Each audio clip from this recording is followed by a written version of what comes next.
Hi friends, welcome to Yash creations. ఈరోజు మనం మా నాయనమ్మ చేతి చింత చిగురు రోటి పచ్చడి తయారు చేసుకుందాం. ముందుగా కళాయిలో చింత చిగురు వేపుకొని పక్కకు తీసుకోవాలి. అదే కడాయిలో కొన్ని పల్లీలు వేసి వేపి పక్కకు తీసుకోండి. చూపిస్తున్న విధంగా చింత చిగురు వేపి పక్కకు తీసుకోండి.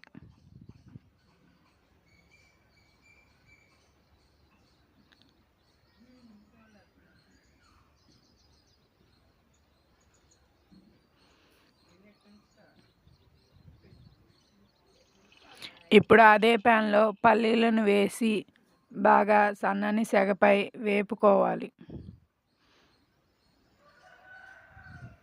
ఇలా చూపిస్తున్న విధంగా పొట్టు ఊడిపోయేలాగా వేపి పక్కకు తీసుకోండి.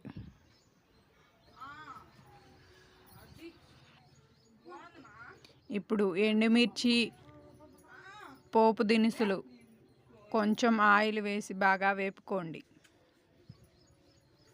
చూపిస్తున్న విధంగా మినపప్పు, శనగపప్పు, కొంచెం ఎండుమిర్చి అన్నిటినీ కలిపి బాగా వేపుకోవాలి. కొంచెం కరివేపాకు యాడ్ చేస్తున్నాను.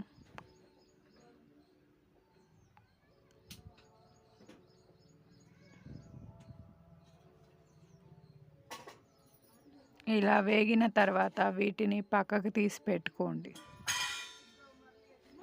వీటన్నిటినీ కలిపి రోట్లో వేసుకొని దంచుకోండి. కచ్చాపచ్చగా మెదిగిన తర్వాత ఇందులోకి కొంచెం మీకు టేస్ట్కి సరిపాను సాల్ట్ వేసుకోండి. సాల్ట్, వేపిన పల్లీలు, కొంచెం చిన్న సైజు నిమ్మకాయ అంత చింతపండు అన్నిటినీ కలిపి మధ్యలో కొంచెం కొంచెం వాటర్ యాడ్ చేసుకుంటూ మెత్తగా రుబ్బుకోవాలి.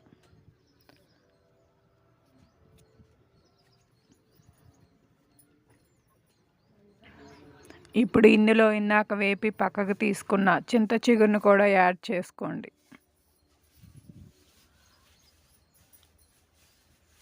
అన్నిటినీ కలిపి బాగా రుబ్బుకోవాలి. మధ్య మధ్యలో వాటర్ వేసుకుంటూ బాగా రుబ్బుకోండి.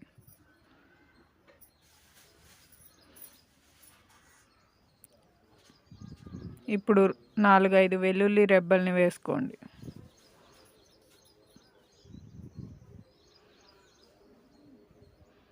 మెత్తగా రుబ్బుకున్న తర్వాత ఒక గిన్నెలోకి తీసి పక్కన పెట్టుకోండి. ఇప్పుడు దీనిలోకి పోపు ఎలా వేయాలో చూద్దాం.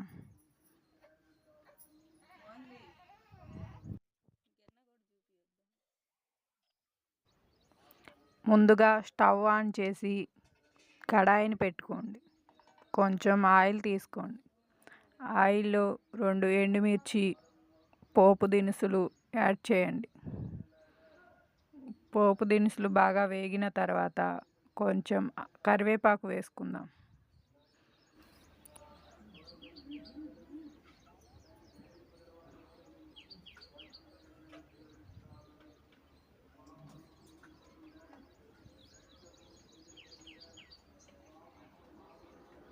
పోపు బాగా వేగిన తర్వాత ఇందులోకి ఉల్లిపాయ ముక్కలు యాడ్ చేస్తున్నాను.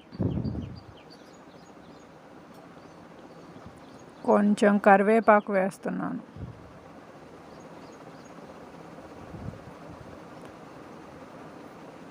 ఇలా ఆనియన్స్ బ్రౌన్ కలర్ వచ్చిన తర్వాత వేపి పక్కన పెట్టుకున్న రోటి పచ్చడిని పోపులో కలుపుకుందాం. వేడి వేడి అన్నంలోకి కొంచెం పచ్చడి వేసుకొని అలా నెయ్యి వేసి కలిపి తింటుంటే ఎంతో టేస్ట్గా ఉంటుంది. ఇలా మీ నాన్నమ్మ చేసే వంటలు ఏమైనా ఉంటే మాకు షేర్ చేయండి. మా వంట మీకు నచ్చినట్టయితే మా ఛానల్ని సబ్స్క్రైబ్ చేసుకోండి.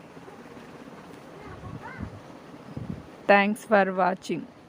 Subscribe my channel Ysh Creations.